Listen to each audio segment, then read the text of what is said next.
Hi friends, welcome to Yazhan Pavi vlogs. ஒரு sister ரீசெண்டாக மரவள்ளி கிழங்கு வச்சு கேக்ஸ் வச்சுருந்தாங்க. பார்க்கவே ரொம்ப ஆசையாக இருந்தது. ஒரு டைம் ட்ரை பண்ணி பார்க்கலாமேன்னு தான் செஞ்சேன்.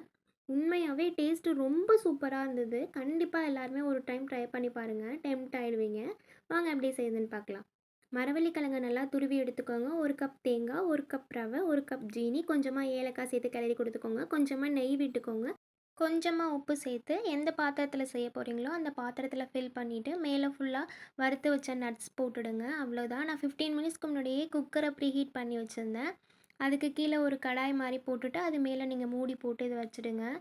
எனக்கு இது பேக் ஆகிறதுக்கு கம்ப்ளீட்டாக 40 மினிட்ஸ் எடுத்துச்சு. நீங்கள் எந்த அளவுக்கு செய்கிறீங்களோ அதுக்கேற்ற மாதிரி உங்களுக்கு டைமிங் ஆகும். அவ்வளோதான்.